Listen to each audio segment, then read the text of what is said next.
Hey dumplings, welcome back. It's Mofu here, back again to give you guys a video which was highly requested. I'll be talking about my OCs. I know some of you have been asking for, so to keep this video from being way too long and a very random info dump of all my OCs and the world itself, I will only be talking about two OCs in this video, being Hunter and Navi. The other OCs will be talked about in another video in a similar format to keep it easier for you guys. It'll be like its own little mini series.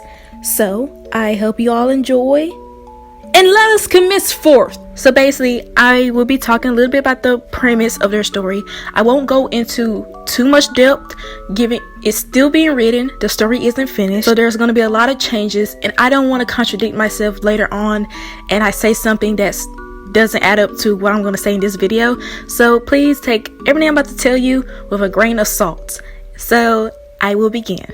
Beastmen and humans have been in constant war with each other for decades, but after long fighting, the humans decided to make a treaty of coexistence with the beastmen. That's basically the gist of it. Now currently as I'm writing the story, it is taking place in a more modern time where beastmen and humans are coexisting. Taking place in the eyes of four main characters, which happens to be Hunter, Navi, Nezu, and Aiden. Hunter and Navi are both beastmen as well as Nezu, but I will not be talking about him in this video.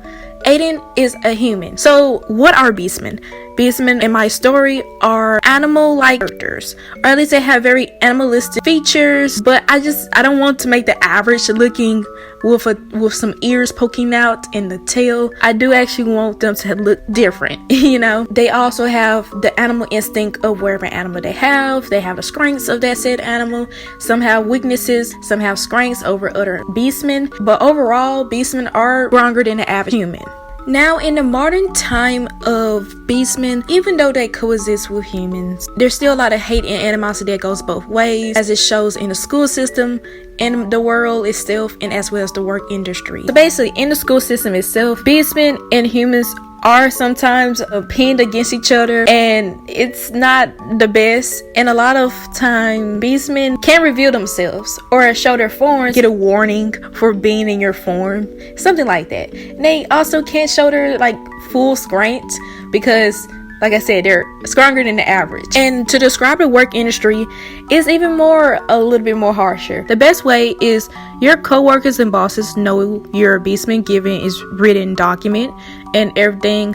But when it comes to, you know, helping like a human or something, you have to act as human as possible. You can't show your form in work. And even through that, your co-workers still know that you're obviously a beastman and can still give you side glances and still treat you like the utmost amount of crap. Even though they do coexist, it's very limited in their coexistence, let's put it like that. So far that's as much I would tell you as much as I have written. I also want to mention there are two forms that beastmen have. It is the human form and it's the beast form. And so basically the human form, they look like humans, at least to the human eye, let's put it like that.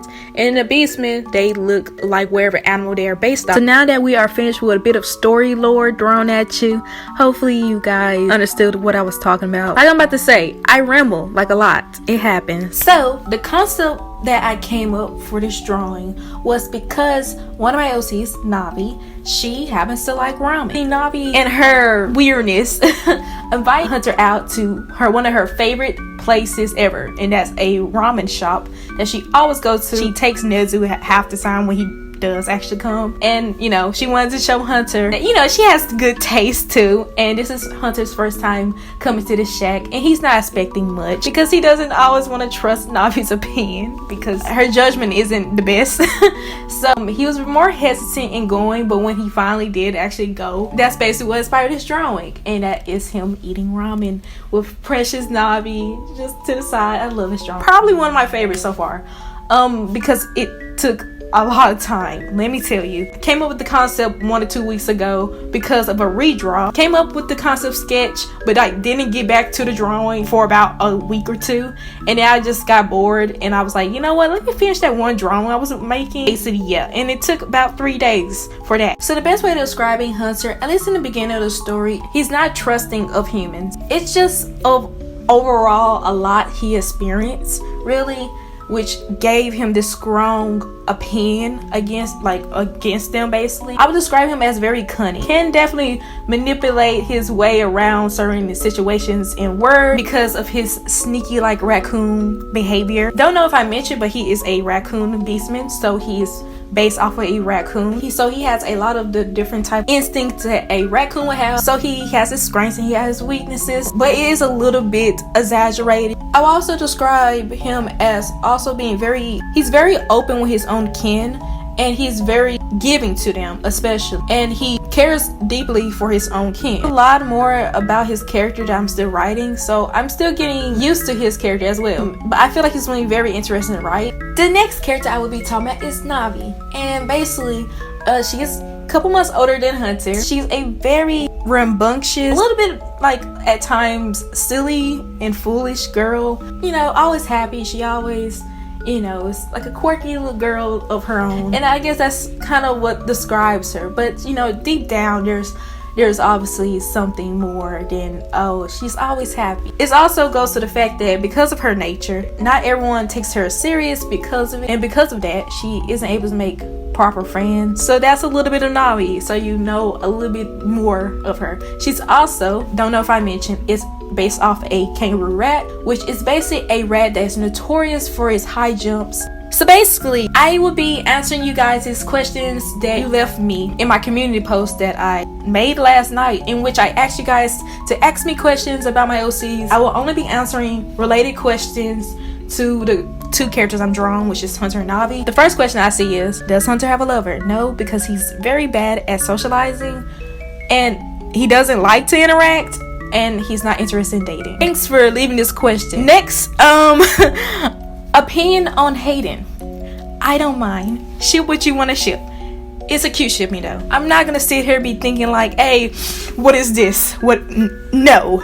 No, it's a cute shipping. Thank you for even shipping my characters. It's kind of surreal. I don't know. I always thought how crazy it would be if somebody actually were to ship my characters, I guess. But I saw some people ship my characters with their characters, so it's whatever. I don't mind. Next question I'm asked is the powers of the Beastmen. They have a variety of different abilities, but they're all called enhanced strengths. They're not magical abilities, given that would be too much, and it's no magic in here. It's just that their strengths are enhanced. There's no magical abilities like some fire element type of nothing like that. And then when I'm saying they're based off of animals, I mean real animals, not mythical. When you start talking about mythical myth animals, then that's when it gets a little too magical based. And basically goes alongside the last question they asked, and basically it's do they have specific abilities for particular animals, or do they have specific abilities for different beastmen? And yes, they do. So basically a good example of this is that Hunter, for example, he has a sensitive nose. That could be a pro and a con. And then another one that he has is that even regardless of his size, he can squeeze his way into very tiny location. Another one would be Navi, and see, one of her kind of strengths is that she jumps, or she has the ability to jump very high, and basically she has a mean kick. That's all I'm gonna say. And the next set of questions I get is basically talking about the ancestral history of the Beastmen, how they came to be. They came from the first ever Beastmen. Okay, that's gonna be a lot more that I am still writing about, but thank you for asking all those questions. They were very fun to answer. Now this is a Discord related question, but I would answer it in here because it's also still OC related. It's basically who is Pon Pon, or whatever name I come up with, is a children's show in the world itself that Hunter loves to watch. It's one of his obsessions. Only Navi and Nezu know about this. And then there are a couple of Nezu questions, but I would have to leave that for Nezu's OC related video. Hunter's favorite smell. He loves the smell of melons. I already answered this in the Discord, but I will answer it once again. How does magic or furryism work in your world? What? Okay, they produce. no, but I'm kidding. They you're born a beastman. You have the DNA of a beastman. You have two beastman parents. You're gonna become a beastman. How did Navi and Hunter's bond grow so strong? So they were always childhood friends. Nezu, Navi, and Hunter, they all grew up in the same area. With maybe Nezu and Navi knowing each other just a little bit before Hunter's mother moved after the death of his father. They still met up basically, but they just didn't live in the same complex when they were younger. Something happened which got all of them really closer to each other, which I don't want to go into given it's a little bit spoilery. Basically after that, Navi really much became very loyal to both Nezu and Hunter, especially. She's always there for Hunter when he needs backup or he needs any form of just somebody to just be on his side. If no one's on his side, Navi's for sure gonna be on his side, and that goes for Nezu as well. Their bond has always been kind of chaotic though at times. So the next set of questions is basically, are your OCs having crushes on each other? Because God dang it, T, they got you too. Not necessarily, like, okay, so the story isn't really romance based like at all. Romance is like probably like the lowest factor in the story, but I'm not denying the fact that there are gonna be characters who are gonna have interest in each other. That's just how that's how it is. That's like human nature, beastman nature. The next question is basically, how do you choose the colors for each of your characters, and is there any symbolic meaning to the colors I've chosen, I guess, for the characters? And I know you're indecisive with colors. Thanks. Basically, how I went by choosing their colors is actually very funny. Now, I think Nezu is probably the best in terms of like how I came up with his color palette, but I think the other ones are also very fun. Navi, I always did struggle a little bit with her colors. I wasn't sure if I wanted to go with a purple and green color palette for her, basically because I have another OC, which is an old OC of mine, but it's still an OC regardless, who also happens to have purple hair, but she has like purple eyes and like pink tilts in them, and I just didn't want to rehash that. So how did I go by picking Hunter's colors? I was watching an anime, and the anime character also happened to be a raccoon. The anime was BNA. I promise you, the coincidence, just they aligned it so perfect and so funny at the same time. I inspired Hunter's color palette off of Michiru, where her color palette is like blue and she has like tilts of black in her hair. So that's kind of how I came up with Hunter's. So it's actually nothing very unique sounding, I know, but I inspired just that because I really liked that about her character. I thought it was so unique. That's how Hunter got his red hair and brown hair tilt. So funny enough, how I came up with the whole raccoon like plot line, it was too much of a coincidence, I promise you. So funny enough, before I actually watched BNA, I was already thinking and contemplating like changing Hunter's original story into the current story I'm telling you guys right now. And so I struggled with like if I wanted to change him to be just like a regular human, or if I wanted to keep him being an animal, because even his original story he was also another animal, but he wasn't a raccoon, he was a deer. I don't know, 2 a.m. 3 a.m. brain energy just was, I don't know, something snapped, and I thought it would be so funny if I made him a raccoon, or based off a raccoon, where he can like, it'll be some funny instances of him being a raccoon, like he's very sneaky, like he likes to take stuff. It was so random. Because of the fact that I kept that plot line, like a couple weeks later, freaking BNA dropped. I watched the anime, I was like, wait a minute, she's also a raccoon, and then Hunter is a raccoon. So I just thought it was the most funniest coincidence ever. And then when watching the anime, I really enjoyed that anime a lot, and I inspired a lot of little things about the animals from that anime. Really good anime. The ending of it was kind of weird,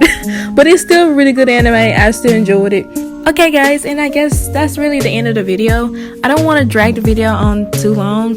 I just want to tell you and explain to you guys a little bit about my OCs, so you can kind of get a better understanding of them and their personalities, and maybe you enjoy them even a little bit more. I don't know. Yeah, I just want to say thank you all for the questions. It was all fun as well to answer. If you guys have any questions about my OCs, you can leave it down in the comments below, and I will try my best to get to answering your question.